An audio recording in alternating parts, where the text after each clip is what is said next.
요즘에는 다 하나씩들 가지고 계시잖아요. 그쵸? 이거 하나씩들은 다 가지고 계시단 말이에요. 스마트폰 없었을 때는 어떻게 살았는지 모르겠어요. 그쵸? 옛날에 제가 달라스에서 뉴욕 갈 때는 그때 제가 사랑의 교회를 들렸다 갔었어요. 2005년 여름인데 달라스에서 저희 처가가 뉴욕에 있기 때문에 운전해서 가는데 그때는 스마트폰이 없었거든요. 저희는 그때 집 전화밖에 없었어요. 핸드폰도 없었어요. 그래가지고 운전하면서 가면 그 전에 구글로 열심히 찾아가지고 인쇄하고 월마트 가가지고 지도책 사가지고 그래가지고 26시간 2박 3일 운전해가지고 갔던 기억이 있어요. 그런 거에 비하면 진짜 손안의 보물이죠, 보물. 이거 없으면 이따가 조건사님 댁은 어떻게 찾아가는지 모르겠어요. 요 동네도 못 찾아다닌단 말이에요. 이게 참 편리하고 좋은데 이게 어느 정도까지 우리를 도와주는가 하면 어제 이제 저희 집 아이 중에 하나가 누군지는 밝히지 않겠습니다. 확률은 50%니까 여러분들이 찍으시면 됩니다. 갑자기 방에 들어가더니 바느질을 하는 거예요. 바느질. 여자니까 바느질을 할 수도 있겠죠. 바느질을 한 이유가 뭐냐면 이런 고무밴드에다가 단추를 달더라고요. 그래가지고 고무밴드가 이 팔에 있는데 딱 끼도록. 왜? 핸드폰 차려고. 돈 주고 살 수 있는 건데 집에서 한번 DIY로 do it yourself로 한번 만들어 보겠다는 거였어요. 만들었는데 핸드폰을 여기다 딱 차더라고요. 좀 이따가 다시 돌아봤는데 핸드폰을 여기다 차고 있더라고요. 뭐하냐? 물어보니까 앱이 있대요. Obet, do you have the thingy? 오케이. 없으면 꼭 얘기하십시오. 우리 전 권사님이 다 챙겨주실 겁니다. 그 앱의 이름이 뭐냐면 혹시 해보신 분이 있을지 모르겠는데 Gympact라고 들어보셨어요? Gympact. Gym은 뭐죠? 운동하러 가는 데를 우리가 gym이라고 그래요. 체육관 gym이라고 그러잖아요. Pact는 무슨 뜻인지 아세요? P-A-C-T? 계약 맺는 걸 팩트라 그래요. 그래서 체육관 계약, 한국말로 하면은 그런 앱이에요. 근데 그 앱이 되게 독특한 게 아이디어가 진짜 좋긴 하더라고요. 내가 운동을 거기다가 얼마나 하겠다고 서약서를 써요. 30분이면 30분, 20분이면 20분 딱 써요. 그러면 내가 하루에 30분 운동을 하잖아요. 그럼 거기서 돈을 줘요. 와, 놀랍지 않습니까? 앱을 설치하고 내가 30분 운동을 하잖아요. 그럼 그 앱에서 돈을 줘요. 물론 많지는 않은 것 같아요. 시간당 몇 센트 이런 정도겠죠. 근데 그 다음이 더 사람을 거기 딱 묶어놓는 게 있어요. 만약에 내가 안 했다. 그럼 그 앱이 내 계좌랑 연결돼 있거든요. 거기서 안 하면 하루에 5불씩 빠져나가는 거예요. 동기부여가 팍팍 되시죠? 하루에 30분씩 운동을 꼭 해야 되겠다라는 이런. 그 안에 물론 이런 것도 있어요. 우리가 휴가를 가게 될 때는 며칠 동안은 내가 멈춰겠다. 이런 것들도 있어요. 그래가지고 힘들어 보이는데도 벌써 이 반응이 뜨겁습니다. 우리도 오늘부터 가서 할까 이러는데 자기가 하고 싶은 만큼 하고 안 할 때는 안 할 수 있도록 미리 계획만 해놓으면 돼요. 그래서 그걸 따르면 나한테 보상이 이렇게 조금씩 주어지고요. 못하면 벌금이 왕창 매겨집니다. 그래서 제가 그랬죠. 저는 항상 잔머리를 굴리니까 30분 운동했다고 그냥 이렇게 치면 안 되냐? 그랬더니 안 된대요. 아는 방법이 있대요. 이게 좋잖아요. 여러분들 이렇게 했다가 이렇게 돌리면 어떻게 돼요? 화면이 옆으로 돌아가잖아요. 모션을 이게 느낄 수 있단 말이에요. 그래가지고 이게 흔들리는 걸 느끼거든요. 여기 차고 뛰어야 뛰는 시간만 계속돼요. 뛰다가 멈추잖아요. 시계도 멈춥니다. 완전히 이건 족쇄도 이런 족쇄가 없는 것 같아요. 30분 운동 빡 채워야 돈을 좀 받을 수 있는 거예요. 29분 했다? 내 계좌에서 5불 빠져나가는 겁니다. 제가 이 얘기를 왜 드리는가 하면 여러분들 우리는 의식하고 있건 의식하고 있지 않건 어떤 룰의 지배를 받고 살아요. 그렇지 않나요?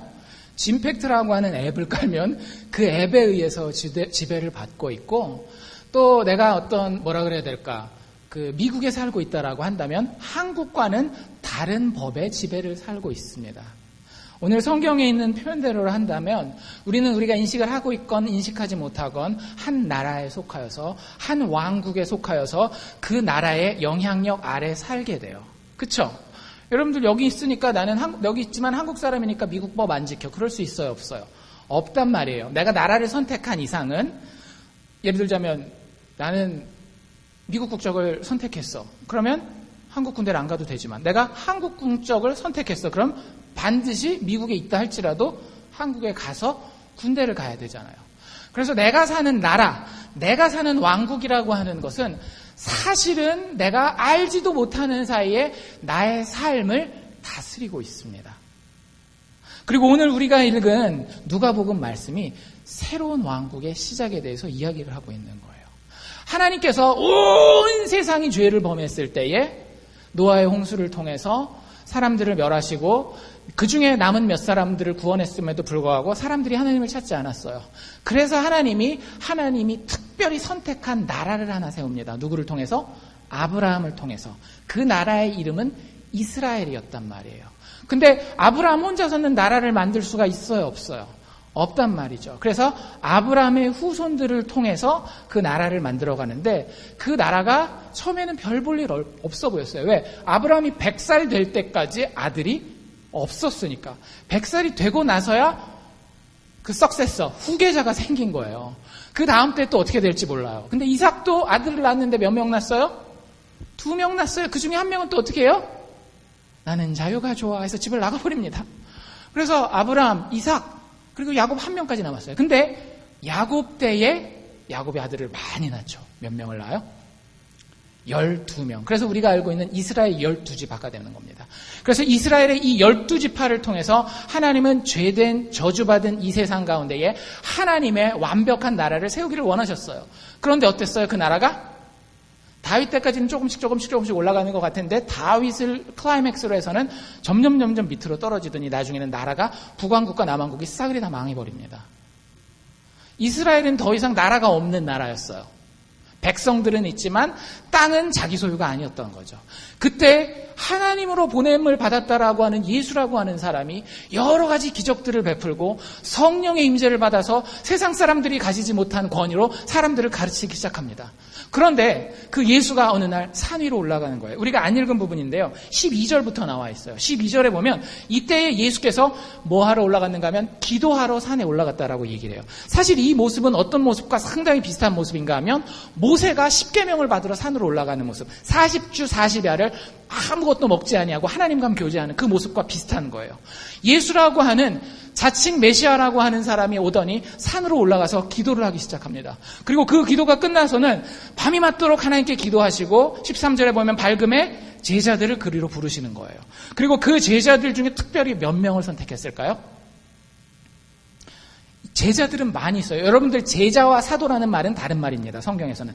제자는 follower, 쫓아다니는 사람을 얘기를 하는 거예요. 사도는 그중에 특별히 예수님이 하나님의 왕국의 메시지를 전하기 위해서 메신저로서 하나님 나라의 왕국의 메시지를 전달하는 사람으로 부른 사람인데 그 사람이 몇 명이었는가 하면 12명이었던 거예요. 이스라엘 사람들은 단박에 알아차렸습니다. 이 12이 어떤 수라는 걸? 하나님이 나라를 세우기 위해 야곱을 통해 주신 12지파와 같은 수라는 걸 알았어요.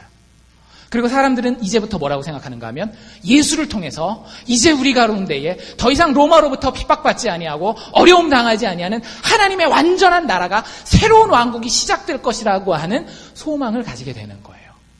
그래서 예수님이 십자가에 달릴 때 늘 이슈가 되는 게 뭐였어요? 네가 왕이냐 아니냐 가지고 그렇게 따지잖아요. 그러니까 예수님은 분명했어요. 나는 왕이라는 거예요. 내가 이 세상 가운데에 하나님의 나라를, 하나님의 왕국을 세우기 위해서 왔다라고 이야기를 합니다. 골로새서 1장 13절에 보면 바울도 같은 얘기를 해요. 그가 우리를, 하나님이 우리 예수님 믿는 사람들을 흑암의 권세에서, 세상의 어려움 가운데서 건져내셔서 그냥 건져내시기만 한 것이 아니라, 그래서 보트 타고 돌아야 되는 난민이 되도록 하신 것이 아니라 그의 사랑하는 아들의 왕국으로 우리를 옮기셨다라는 거예요. 우리가 예수 믿는다라고 하는 것은 더 이상 세상 왕국, 어둠의 왕국이 아니라 하나님의 빛의 왕국, 하나님의 영광의 왕국으로 우리의 신분을 옮겨놓았다라는 것을 의미하고 있다라는 겁니다. 옛 왕국에서 새 왕국으로 부르시는 것, 이것이 바로 예수 믿는다라고 하는 거죠.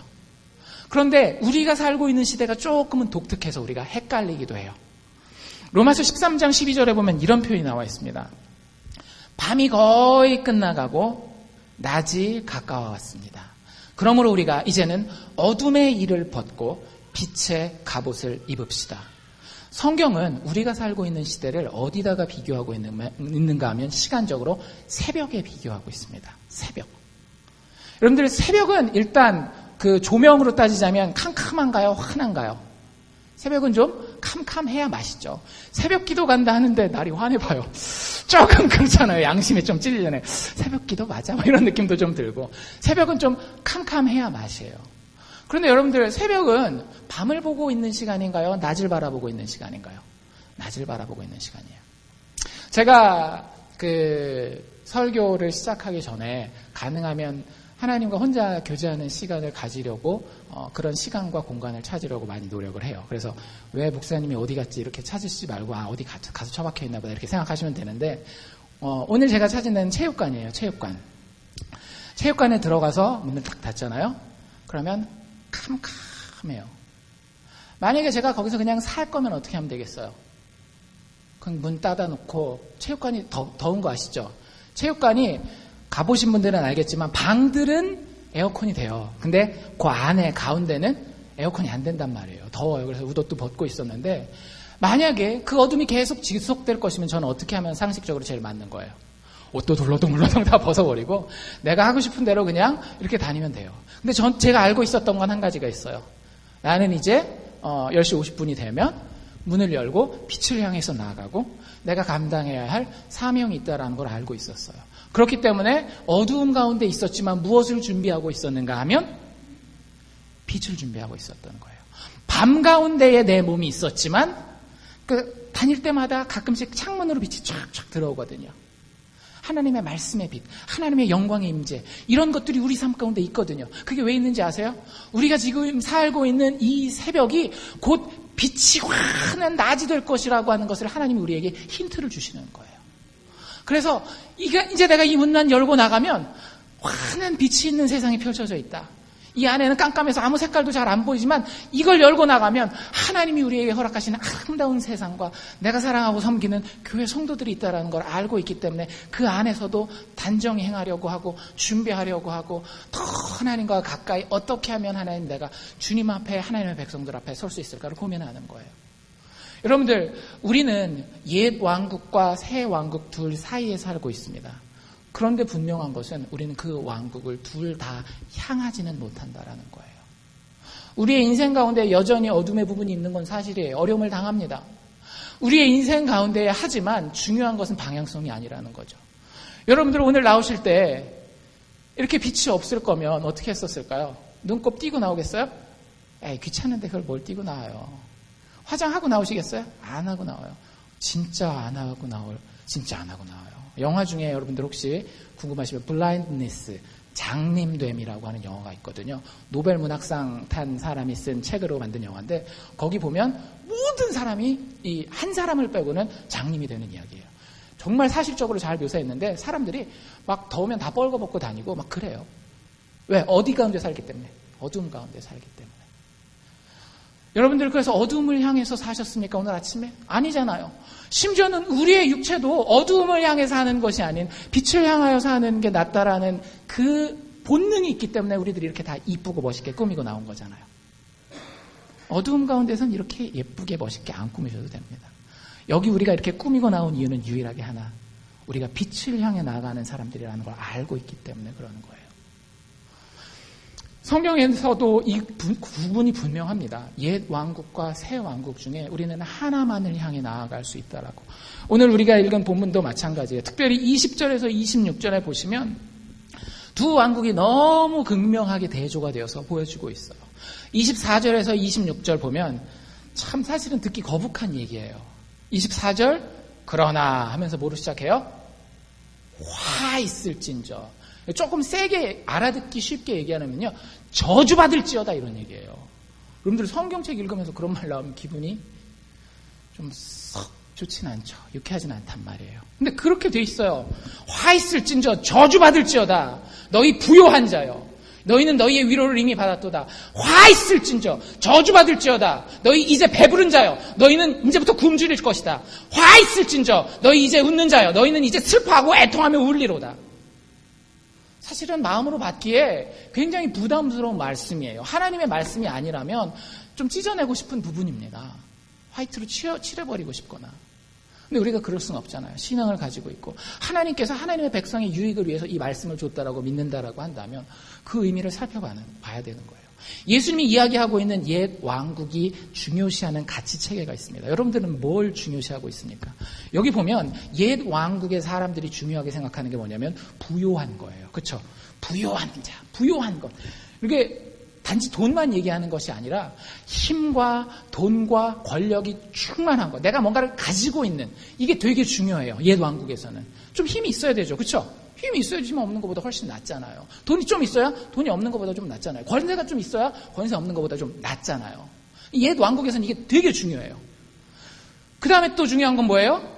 화 있을진저 너희 배부른 자들이여 이러고 있죠. 단지 음식만 얘기를 할까요? 음식도 얘기를 하겠죠. 근데 배가 부르면 여러분들 어때요? 느낌이? 편안하죠. 늘어진다라고 우리가 전문 용어로 표현하잖아요. 늘어진단 말이에요. 편안해요. 물질적인 누림, 내 몸의 편안함이 아주 중요한 가치입니다. 그렇지 않아요? 그거 중요하죠. 내가 좀 누릴 게 있어야죠. 내 몸과 마음이 좀 편안해야죠. 그런 것들이 아주 중요한 왕국이 옛 왕국이라고 얘기를 하고 있는 거예요. 그 다음에 또 뭐라고 얘기를 하고 있어요? 너희 이제 웃는 자요. 여기서 웃는 건 그냥 코미디 보고 하하하 웃는 게 아니에요. 여기서 나오는 이 웃음은 어떤 웃음을 이야기를 하는가 하면 여러분들이 아주 치열한 경쟁 가운데 있었어요. 정치인이라고 하면 대통령 선거에 나갔어요. 근데 투표를 했는데 어떻게 됐어요? 51대 49를 간신히 이겼어요. 그때 어때요? 우와! 하고 막 환호를 지르면서 얼굴이 확 펴지잖아요. 그 웃음을 얘기를 하는 겁니다. 세상에서의 성공을 이야기를 하는 거예요. 여러분들 세상에서 중요한 게 뭐예요? 성공이에요? 실패예요? 성공이 중요하죠. 성공이 중요한. 그게 옛 왕국의 중요한 또 다른 하나의 가치고요. 마지막에 또 이런 얘기 나와 있죠. 모든 사람이 너희를 칭찬하면 화가 있도다 하는데 칭찬받는 거. 다른 사람들 앞에 칭찬받아서 내가 인정받는 거. 내가 인정받고 싶어요? 무시받고 싶어요? 인정받고 싶죠. 그 중요한 거라는 거예요. 근데 예수님은 그 모든 것을 어디다가 이렇게 범주시켜 놓고 있어요? 옛 왕국의 가치 체계에다가 위치시키고 있다라는 거예요. 이야, 힘이 있고 돈 있고 권력이 있는 거. 그거 뭐? 물질적으로 누리면서 좀 편안한 거. 그거 뭐? 경쟁에서 승리하고 성공하는 거. 그거 뭐? 사람들에게 칭찬받고 인정받는 거. 그거 뭐? 그런데 그것을 예수님은 옛 왕국이라고 이야기를 합니다. 새 왕국은 참 엉뚱해요. 뭐라고 얘기를 하고 있어요? 누가 복이 있대요? 제일 처음에 20절에 보면 가난한 자가 복이 있다라는 거예요. 여러분들 가난하셔서 참 복되시겠습니다. 저 목사가 나를 약 올리나 지금. 근데 제 말이 아니라 여기 나오고 있는 예수님의 말씀이에요. 가난한 자는 복이 있다라는 거예요. 세상은 힘을 가지는 걸 중요하게 생각하지만 하나님의 새 왕국에서는 우리의 오히려 약함이, 가지지 못함이 더 중요한 가치가 됩니다. 이상하죠. 이게 쉽게 이해가 되는 부분은 아니에요. 두 번째 또 뭐라 그랬어요? 너희 줄인 자는 복이 있대요. 배고프면 마음이 편안해요. 좀 불안해요. 불안하고 막 화도 나잖아요. 어떤 분들 배가 고프면. 사실 저도 많이 배고프면 화가 날 때가 있어요. 근데 인생에 희생이 있고요. 불편함이 있고 손해가 있는 걸 얘기를 하는 거예요. 그런데 그게 중요한 가치라는 거예요. 하나님의 새 왕국에서는. 또 그 다음에 뭐라고 얘기를 하고 있죠? 너희 우는 자들이 복이 있다라는 거예요. 승리해서 경쟁에서 이겨가지고 하하하 웃는 이게 좋지. 뭐 찌질하게 울고 그러는 게 뭐가 좋겠어요. 근데 하나님의 새 왕국에서는 너희 우는 자들이 복이 있대요. 슬퍼하고 애통하는 것이 더 중요한 가치가 되어 있는 것을 볼 수 있습니다. 또 한 가지 본다면 이런 사람이 복이 있대요. 세상이 너희를 멀리하고 너희를 버릴 때에 너희가 복이 있도다. 아멘? 아무도 아멘을 안 합니다. 이야, 아무도 아멘을 안 해요. 아멘. 참 쉽지 않은 것들이에요. 다른 사람들로부터 제외되고 거부되어지고 따돌림 당하는 이것이 하나님의 새 왕국에서는 중요한 가치 체계가 된다라고 하는 것. 알고 계셨습니까? 참 우리는 알고 있는데 잘 까먹어서 그게 문제이긴 한데. 근데 오늘 성경을 통해서 우리 다시 한번 기억해 봅니다. 힘과 편안함과 성공과 인정은 성경은 분명하게 옛 왕국의 가치 체계예요. 옛 왕국에서 중요했던 것들이라고 이야기를 해요. 그건 어둠의 세력이라고 이야기를 합니다. 반면 우리의 약함과 우리의 희생과 불편과 손해와 우리의 애통함과 슬픔, 우리가 세상에서 제외되고 거부되고 따돌림 당하는 것은 하나님의 새 왕국에서는 중요한 가치로 우리에게 다가오고 있다는 사실을 기억해야 합니다. 옛 왕국의 가치를 가지고 생각해 보면요, 힘이 중요하고 편안함이 중요하고 성공이 중요하고 인정받는 게 중요하다라고 생각한다라고 한다면 그런 가치들은 우리 입장에서 너무 자연스럽게 받아들일 수 있는 거예요. 그렇죠? 뭐 당연하죠. 야, 돈 있는 게 좋아, 없는 게 좋아? 애들도 돈 있는 게 좋죠. 편안한 게 좋아, 불편한 게 좋아? 편안한 게 좋죠. 그래서 우리 이 옛 왕국에다가 이런 이름을 한번 붙여봅시다. 따라해 봅시다. 상식의 왕국. 상식이 통하는 왕국이에요. 상식대로 내가 돈이 있으면 편하고 편하면 승리하고 승리하고 다른 사람에게 인정받고 이런 상식의 왕국이에요. 그런데 이런 옛 왕국의 가치를 가지고 생각해 본다면 새 왕국에서 하나님의 새 왕국에서 이야기되고 있는 약함과 희생과 애통함과 따돌림 당함은요, 어떻게 보면 쓰레기 같은 거예요. 최대한 우리가 피해야 되는 겁니다. 그렇잖아요. 난 절대 약할 수는 없어. 절대 희생할 수는 없어. 손해볼 수는 없어. 근데 절대 슬플 수는 없어. 난 항상 기뻐해야 돼. 나는 다른 사람한테 인정받아야 돼. 절대 따돌림 받을 수는 없어. 이 쓰레기 같은 것들 다 버려야 될 것들이란 말이에요. 그래서 이 왕국은 이렇게 한번 이름을 붙여봅시다. 따라합니다. 반전의 왕국. 이름 좋지 않나요? 좀 어감이 좀 있는데. 반전의 왕국. 옛 왕국은 우리 상식의 왕국이라고 부릅시다. 근데 하나님의 새 왕국은 반전의 왕국이에요. 근데 이게 말이 돼요. 성경을 잘 읽어보잖아요. 그리고 우리가 우리의 인생을 잘 생각해 보잖아요.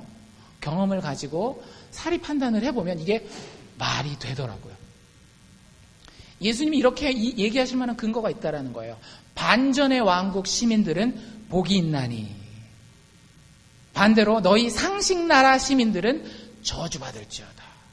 예수님이 그렇게 얘기를 하시고 있는 데는 근거가 있다라는 거예요. 우리 24절 다시 한번 가봅시다. 24절 어떻게 나와 있어요? 그러나 화 있을진저 너희 부요한 자여 너희는 너희의 위로를 이미 받았다라고 이야기를 하고 있습니다. 여러분들 세상에서 내가 이미 힘을 가지고 있어요. 내가 편안하다라고 생각해요. 그러면 반드시 하게 되는 생각이 뭘까요? 어떤 사람이 몰래카메라를 찍었어요. 그 몰래카메라가 뭐였는가 하면 그 길가에 앉아가지고 구걸을 하고 있는 거였습니다. 구걸을 하고 있는데 어떤 몰래카메라를 찍었는가 하면 사람들한테 도와주세요라고 얘기를 하다가 이 사람들이 직접 도와주러 오면 오히려 자기 돈을 꺼내서 당신 오늘 힘들 것 같은데 이 돈으로 뭐 음료수라도 사 먹고 오늘 하루를 좀 기쁘게 지내요. 이런 반전이 있는 그런 몰래카메라를 찍었어요. 근데 많은 사람은 안 도와주고 지나가고 어떤 사람은 도와주고서 다시 돈을 받으니까 그거에 대해서 뭐 좀 이렇게 당황스러워하는 사람도 있고 그 중에 어떤 사람 되게 특이한 사람이었는데 그 돈을 거지가 자기한테 딱 주는 순간 화를 버럭 내는 거예요. 니까짓게 나를 도와? 그러니까 이 몰카 찍는 사람도 차분하게 있으려다가 그런 말을 들으니까 열이 확 난 거죠. 그래서 쫓아가요. 당신이 나한테 일부를 주는 거는 왜 아무렇지도 않은데 내가 당신한테 일부를 주는 거는 그렇게 그거는 큰일 날 일이야? 막 얘기를 하면서 쫓아가요. 야, 내가 타고 다니는 차가 뭔데? 하면서 차를 보여줘요. 벤츠예요, 벤츠. 쫙 보여주면서 내가 벤츠 타고 다녀. 너는 길에 앉아서 구걸하잖아. 마음 가운데요. 여러분들 내 마음이 부요하면 어떤 생각이 드는지 아세요? 답이 나왔잖아요. 도움이 필요 있어요, 없어요?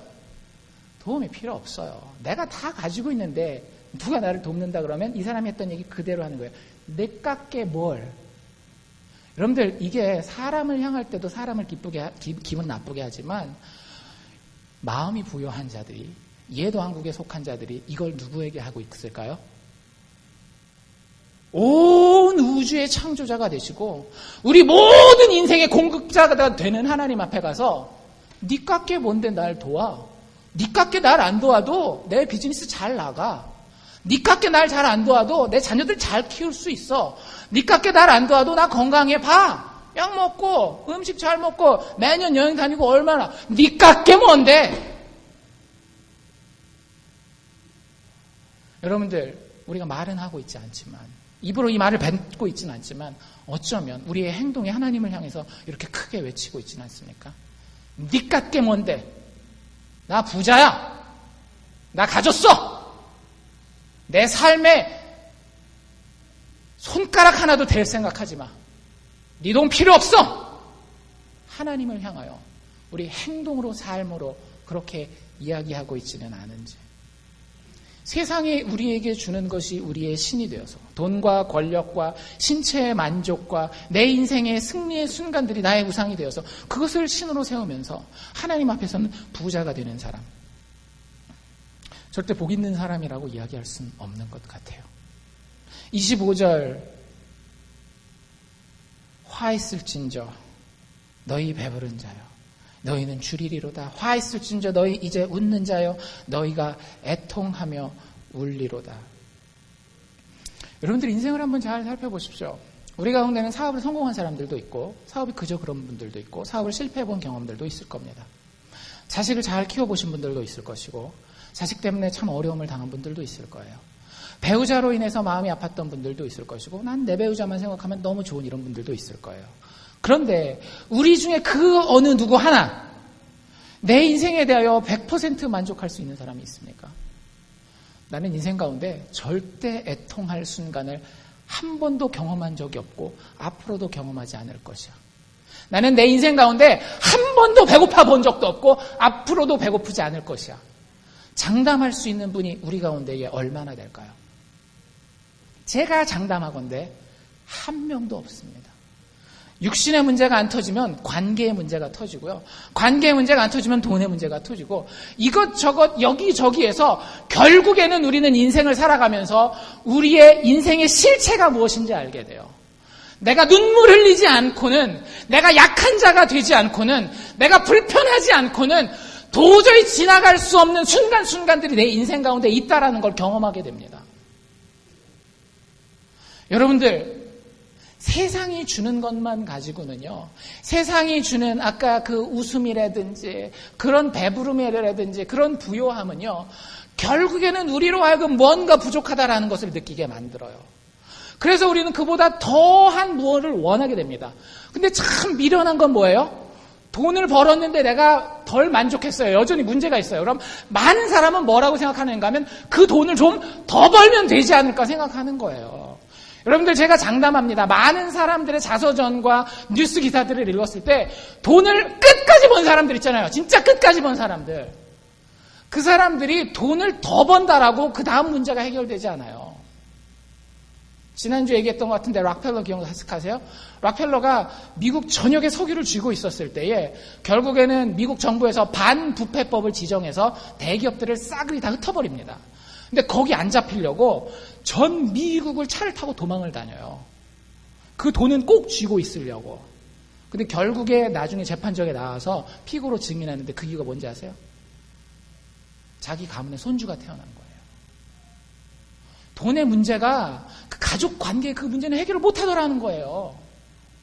돈만 내 문제를 해결을 못합니까? 가족도 때로는 내가 속에 가지고 있는 이 마음의 안타까움과 슬픔과 상처를 해결 못할 때가 많이 있잖아요. 내 건강이 지금 막 잘 나가는 것 같이 젊고 짱짱하지만 어느 순간에는 어이쿠 이러다가 내가 큰일 나겠다라고 하는 부족함을 느끼는 때가 있잖아요.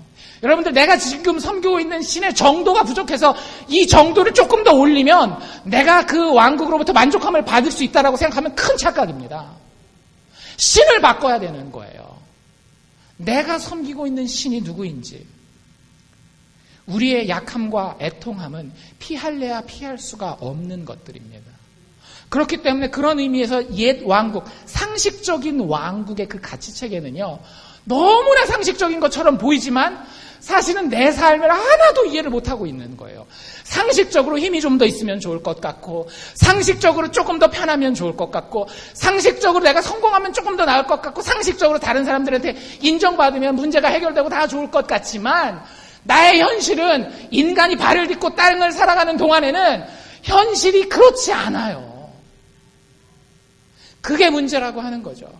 그럼에도 불구하고 그걸 믿고 살아갈 때 우리는 누리면서 좀 살아가는 것 같지만 늘 쫓기는 것 같은 느낌, 그런 느낌 안 받아보셨어요? 내가 미국 가서 그래도 한국에 있는 내 친구들보다 이만큼은 좀 더 되는데 왜 이렇게 내 삶은 늘 쫓기는 것 같지? 그 이유가 뭔지 아세요? 우리가 우상에게 끌려다니기 때문에 그런 거예요. 여러분들, 우상에게 끌려다니는 삶은요, 적자 생존이에요. 약자 생존이라는 말 들어보신 적 있으세요? 못 들어봤잖아요. 과학에서부터 사회학 전부 다 뭘 얘기를 해요? 강자가 살아남는다. 강자가 살아남는다. 우리가 돈을 많이 버는 것도 돈에 있어서 강자가 되기 위한 거 아니에요. 내가 다른 사람들에게 인정받는 것도, 다른 사람 앞에서 성공하는 것도 경쟁 가운데 난 지는 약자가 아니라 이기는 승자가 되겠다라고 하는 적자 생존의 논리 아닙니까? 여러분들, 그렇게 인생을 살아가면 사회뿐만 아니라 나의 개인적인 인생도 살벌해져요. 여러분들, 직업병이라는 말 들어보셨죠? 그 같이 참 살기 힘든 직업 업종 중에 하나가 뭔지 아세요? 저희 아버지가 이제 법원에 오래 계셨으니까 그러시더라고요. 검사들 집안이 참 힘든 경우들이 많더라. 검사들은 늘 뭐 하는 사람들이에요? 또 요거 잘못했잖아. 요거 잘못했잖아. 요거 잘못했잖아. 요거 집에 와서도 애들이나 아내나 상관없어요. 요거 왜 이렇게 잘못했잖아. 이거 늘. 여러분들, 그 법의 원리, 강자의 원리만 가지고 살면은요, 전체 사회뿐만 아니라 개인적인 삶도 참 살벌합니다. 늘 위기감 가운데 살고요, 늘 불안감 가운데 살 수밖에 없어요. 그게 상식의 왕국이 우리에게 가져다 두는 삶이에요. 그래서 성경은 그것을 색깔로 어둠이라고 표현하고 있는 것 같아요. 힘을 가지는 것, 편안하게 사는 것, 성공하는 것, 인정하는 것이 어떻게 보면 아무것도 아닌 것처럼 보이지만, 제가 지금 설명해서 보여드린 것처럼 결국에는 우리를 그런 살벌함으로, 그런 위기감으로, 그런 불안감으로 이끌고 갈 수밖에 없는 거예요. 그래서 하나님이 아들 예수를 통해서 이 땅에 손을 뻗으시면서 너희가 그 왕국에서 나오라고 부르고 있는 겁니다.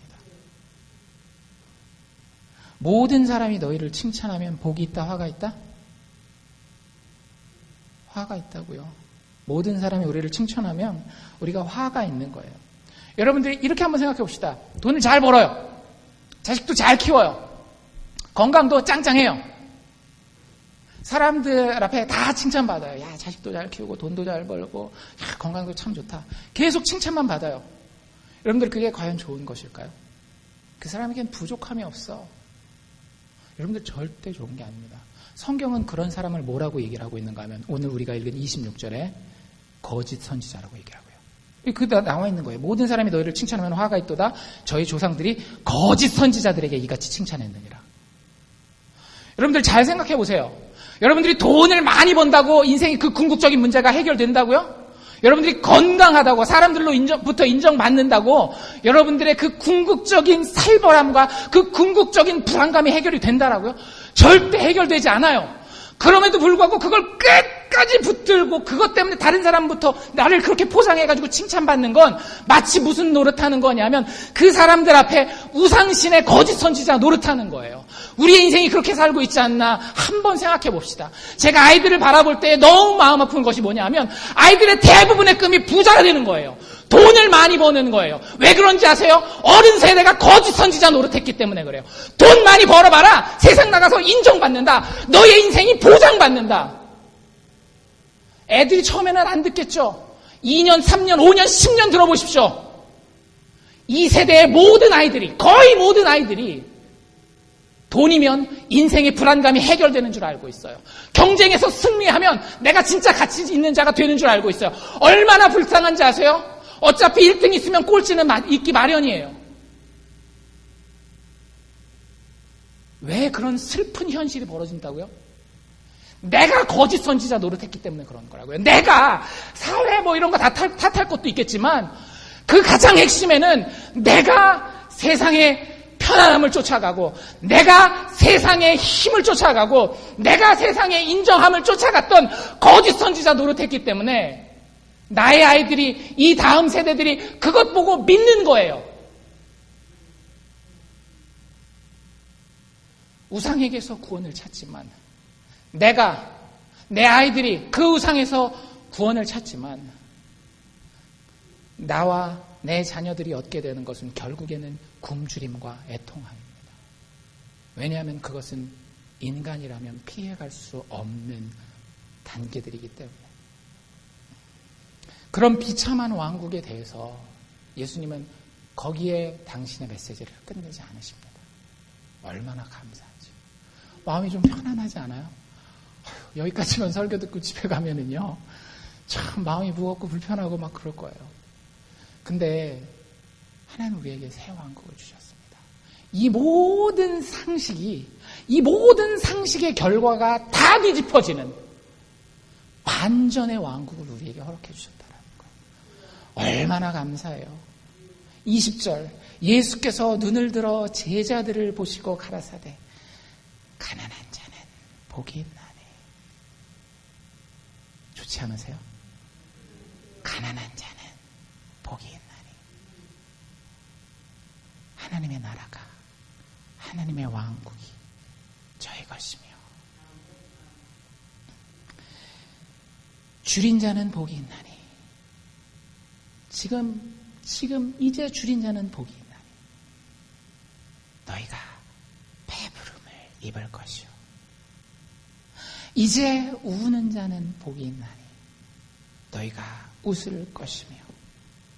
인자를 인하여 사람들이 너희를 미워하며 멀리하고 욕하고 너희 이름을 악하다 하여 버릴 때에는 너희에게 복이 있도다. 그날에 기뻐하고 뛰놀라. 하늘에서 너희 상이 큼이라. 저희 조상들이 선지자들에게 이같이 하였느니라. 여러분, 인생을 살면서 가난하다라고 느껴본 적 있으십니까? 인생을 살면서 배고파 보신 적이 있으세요? 인생을 살면서 아무도 모르게 눈물을 흘렸던 그런 때들이 있습니까? 인생을 살면서 다른 사람들로부터 무시당하고 따돌림 받았던, 오해받았던 그런 기억들이 있으십니까? 하나님의 반전의 왕국으로 초대합니다. 하나님의 반전의 왕국으로 초대합니다. 거기에는 가난함이 왕국의 영광으로 바뀔 것이고요. 거기엔 줄인 것이 배부름으로 바뀔 것이고요. 거기에는 우는 것이 웃는 것으로 바뀔 것입니다. 거기에는 미움받는 것이 칭찬으로 바뀌는 왕국이에요. 여러분들, 그 첫 번째, 특별히 여러 가지 어떤 자는 복이 있나니 어떤 자는 복이 있나니 하는 것 중에 첫 번째 이야기가 뭐였는가 하면 20절에 나와 있는 가난한 자는 복이 있나니 이렇게 돼 있어요. 그런데 다른 것들은 어떤 자는 어떠하니 어떤 자는 어떠하니 하고 그렇게만 끝나는데 이 첫 번째 가난한 자는 복이 있나니 하고 그 결과를 부자가 될 것이요 이렇게 얘기하지 않습니다. 그리고 뭐라고 이야기를 하고 있는가 하면 하나님의 나라가 너희 것이며 라고 이야기를 하고 있어요. 여러분들, 왜 성경이 가난한 사람에 그렇게 관심을 많이 가지고 계시는지 아세요? 사실 여러분들 지금 우리가 읽은 말씀 이거 맞아 내가 봤던 성경이야 이렇게 생각하시지만 사실 여러분들 착각하시는 거예요. 우리가 이 말씀을 누가복음 6장에서 많이 안 읽었어요. 대부분 이 말씀 어디서 읽었는지 기억나는 분 계세요?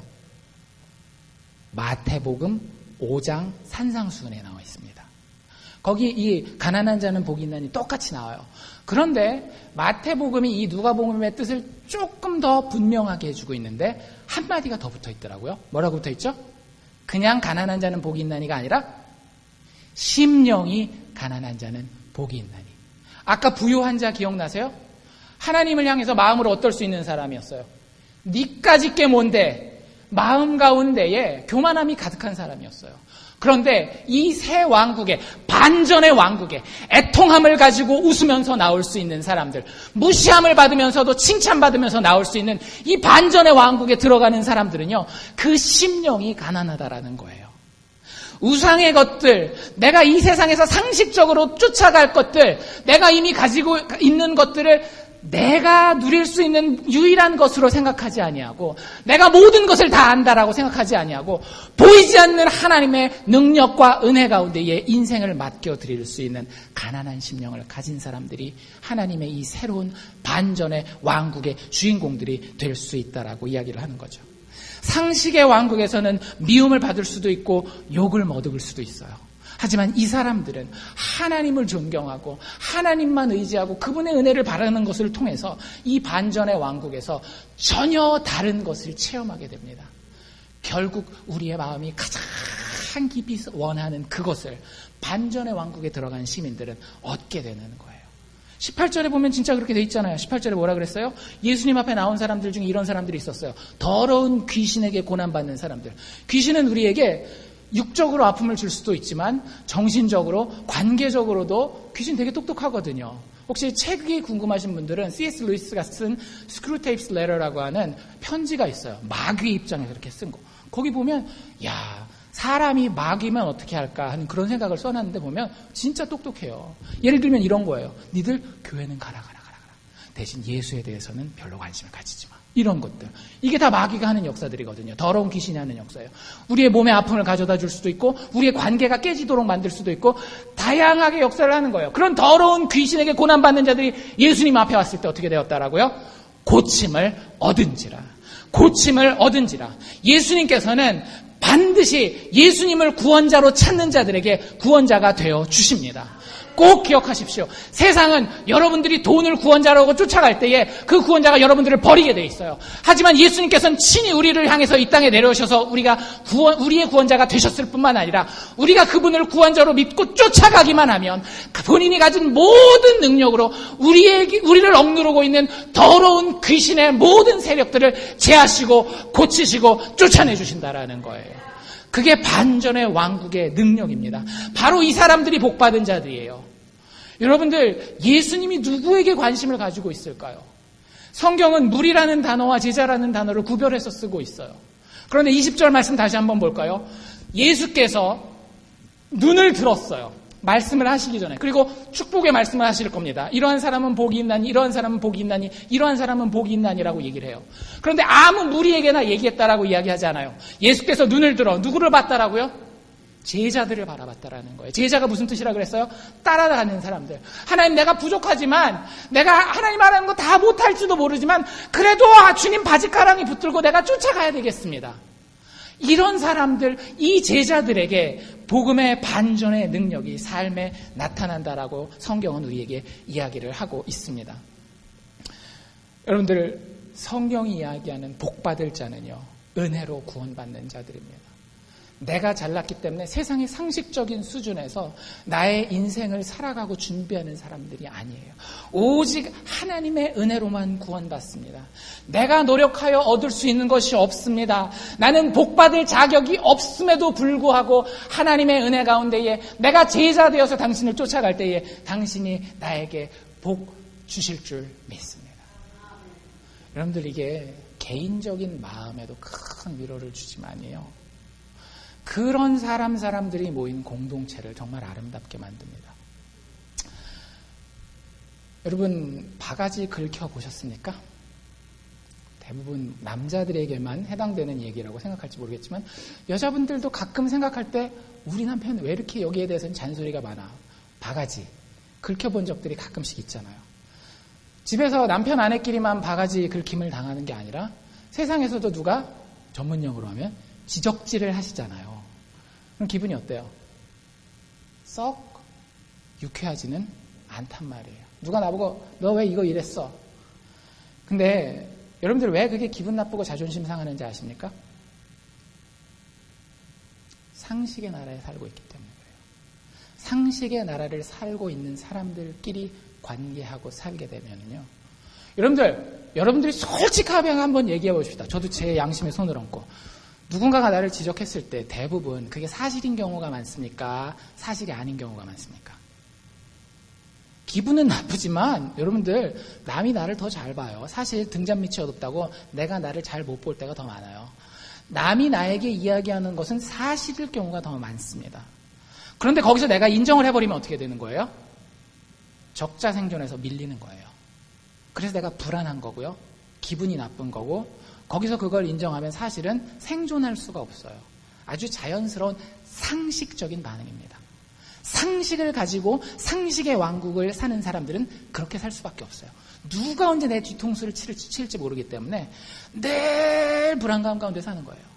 그런데 제가 바가지를 긁힐까요? 안 긁힐까요? 살살 긁혀요. 살살. 근데 솔직히 말해서 별로 기분은 나쁘지 않습니다. 젊고 혈기왕성하고 결혼해서 한 5년에서 7년 정도까지는 진짜 막 이랬어요. 막 집도 나가고 그랬었는데 제가 그랬었는데 계속해서 복음에 대해서 묵상하고 이 반전의 나라에 대해서 아내와 이야기를 하고, 아내는 저의 약함을 다 알아요. 제가 얼마나 깨어진 존재인지를 알고 있습니다. 저도 아내가 얼마나 연약한 존재인지 알고 있어요. 그래서 저 사람이 저한테 이거 이렇게 설교 끝나면 저는 항상 저희 집에 세 분의 목사님에게 평가를 듣습니다. 근데 그런 얘기를 들었을 때 자존심 상하고 니까지 것들이 뭔데 신학했어? 제가 계산해 보니까 신학을 꽤 오래 했더라고요. 초등학교부터 고등학교까지 12년 다녔는데 신학만 지금 졸업하고 나서 13년째 하고 있는 거예요. 와, 정말. 근데 저한테도 그렇게 얘기를 하잖아요. 별로 기분이 나쁘진 않아요.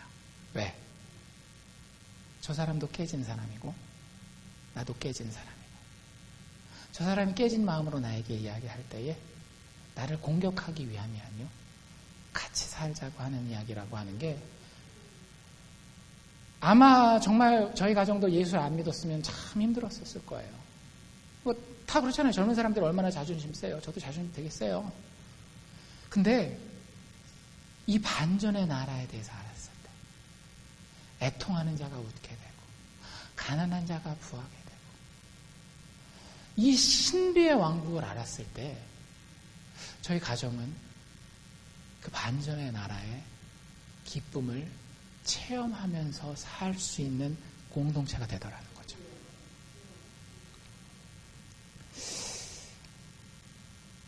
우리 사랑의 교회 성도들이 그렇게 되면 좋겠습니다. 진심으로 그렇게 되면 좋겠습니다.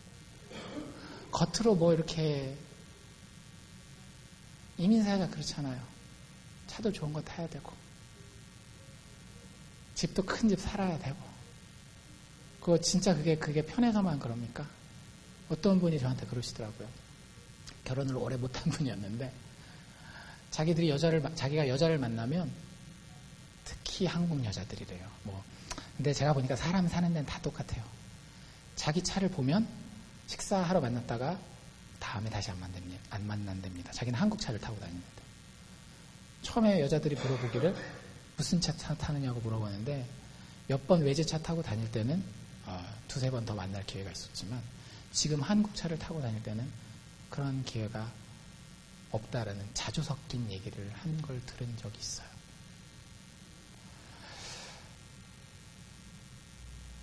우리 사랑의 교회 성도들은 그렇게 살지 않았으면 좋겠어요. 있으면 주신 하나님께 감사하고, 없어도 여러분들 하나님 앞에서 부자예요. 세상에 여러분 따돌려도요, 하나님 여러분들을 위해서 목숨을 바치십니다. 그 사랑을 받고 있는데, 여러분들이 가끔씩 여러 가지 일들로 힘들어하고 당하지 않아야 할 고통을 당하는 걸 볼 때 목회자는 마음이 참 아파요. 이 반전의 나라가 있는데, 하나님이 우리를 이렇게 사랑하시는데 왜 여전히 밤을 향해 그 몸을 눈을 돌리고 있을까? 이 밝은 빛이, 이 영광의 나라가 우리 인생의 모든 연약함과 모든 가난함과 모든 배고픔을 반전시켜서 역전시킬 하나님의 축복이 우리를 기다리고 있는데, 19절에 누가는 이렇게 기록하고 있습니다. 온 무리가 예수를 만지려고 힘쓰니 이는 능력이 누구에게서? 예수께로 나서 모든 사람을 낫게 하니라. 예수 그리스도께서 십자가에 우리를 대신하여 죽으신 것은 신비입니다. 그래서 우리는 우리를 신자, 믿는 사람이라고 부르는 거예요. 아는 사람이 아니라 그리스도의 십자가의 보혈의 신비, 그리스도께서 나를 위하여 죽어주셨기 때문에 나는 다시 살아날 것이고, 주님이 그 위에 오르실 때에 옷 한 벌 소유하지 못할 만큼 가난하게 되셨기 때문에 하나님의 나라의 영광과 부요함이 내 것이 될 것이고, 주님이 그 자리에 오르기까지 아무것도 먹지 못하고 아무것도 마시지 못하고 가난하게 올라가셨기 때문에 우리는 배부름을 얻는 겁니다. 그분이 십자가에 올라가는 사건들을 기억할 때마다 눈물 흘리셨기 때문에 우리는 웃을 수 있는 거예요. 주님이 이스라엘 백성들과 이방 백성들에게 거부받으셨기 때문에 우리는 하나님 앞에 인정받을 수 있는 사람들이 되었다라는 것입니다. 우리에게 유일하게 필요한 것은 딱 한 가지예요. 뭐예요? 예수를 만지려고 힘쓰니. 예수를 만지려고 힘쓰십니까? 예수를 한번 만져보십시오. 예수를 듣기만 하지 말고, 예수를 머리로 생각만 하지 말고, 살아계신 진짜 나를 위하여 십자가에 못 박혀 죽으신, 살이 찢기시고 피를 흘리신 그 예수를 만지려고 했으면 뭐라 그랬어요? 능력이 예수께로 나서 모든 사람을, 그 만지기 원하는 모든 사람을 다 낫게 하셨다라고 이야기하고 있지 않습니까? 여러분들, 이 이야기는 먼 미래에 내가 죽을 때 일어난 내세일, 미래일이 아니에요. 여기 뭐라고 이야기를 하고 있어요? 너희들이 지금 굶주렸다면 지금 배부름을 얻을 것이다 라고 이야기를 하잖아요. 이제 줄인 자는 복이 있나니 너희가 배부름을 얻을 것이요. 이제, 지금 현재 너희가 우는 자가 되었다라면 복이 있나니 지금 현재 너희가 복이 있을 것이며, 천국 가서 하나님의 영원한 축복이 우리에게 있을 것은 분명합니다. 하지만 그 왕국은 그때 시작되는 것이 아니라 이미 예수 그리스도를 믿는 순간 우리 삶 가운데 시작되는 것이에요. 그분의 낮음이 우리를 높여주고요. 우리의 삶 가운데에 그분의 가난함이 우리를 부유하게 만들어주세요. 그분의 정말로 인정받지 못함이 우리가 하나님 앞에서 인정받는 자로서 당당하게 이 세상을 현재 살아갈 수 있는 사람들로 만들어준다라는 거예요. 스데반을 기억하십니까? 스데반, 오해받고 따돌림받고 가난하게 됐고 돌 맞아서 죽어가는 그 순간에 보통 상식적인 인간이라면 어떻게 해요? 상식적이면 비굴하게 빌면서 한 번만 살려주세요, 한 번만 살려주세요 그럴 거예요. 아니면 좀 배가 센 사람이면 어떨까요? 눈을 부릅뜨고 니들 한번 두고 보자. 나중에 내가 천사들에게 저주를 해서 니들 싹 다 멸망시켜버릴 것이다. 이러지 않겠어요? 상식적인 거예요. 두려워하거나 분노하거나 상식의 나라. 그런데 사도 바울이 뭐라 그래요? 스데반 집사가 뭐라 그래요? 주 저들의 죄를 용서하여 주옵소서. 예수님이 십자가 하셨던 말을 그대로 하고 그의 인생을 얼마나 평안하게 마무리하는지 몰라요. 얼마나 담대하게 마무리하는지 몰라요. 얼마나 사랑 가운데 마무리하는지 몰라요. 그런데 그 중간에 무슨 일이 있었는지 아십니까? 돌로 맞고 마지막에 그렇게 사랑과 평안 가운데 죽어가는 그 중간에 무슨 일이 성경에 기록되어 있는지 아세요? 스데반이 하늘을 쳐다봤다 그랬어요. 하나님 보좌 우편에 십자가에 죽으시고 부활하신 예수님이 앉아 계신 걸 본 거예요. 그 예수를 바라보는 믿음의 능력이 스데반으로 하여금 아직 육신을 가지고 이 땅에 살고 있는 동안에 참으로 사랑하는 자요, 참으로 용기 있는 자요, 참으로 평안한 자로 살 수 있도록, 그리고 그 인생을 마감할 수 있도록 도와주었다라고 하는 것. 성경의 진리는 하나도 틀림이 없는 거예요. 우리가 죽은 다음에만 누리는 것이 예수 믿는 자의 권세가 아니라는 거죠. 이 땅에서부터 우리는 하나님의 축복받은 자들입니다. 아무 앞에서 인정받지 않아도 우리는 지금 현재 하나님 앞에서 유명한 자예요. 그렇기 때문에 지금 애통하는 일이 있다 할지라도 하나님 앞에 여전히 복을 사모하는 소망의 사람들이 될 수 있는 겁니다. 세상에서 따돌림 받고 다른 사람들이 저거 교회 다니라고 빙신같이 이것도 못하고 저것도 못하고 이렇게 따돌림 받는다 할지라도 우리는 하나님 앞에서 여전히 환영받는 자들입니다.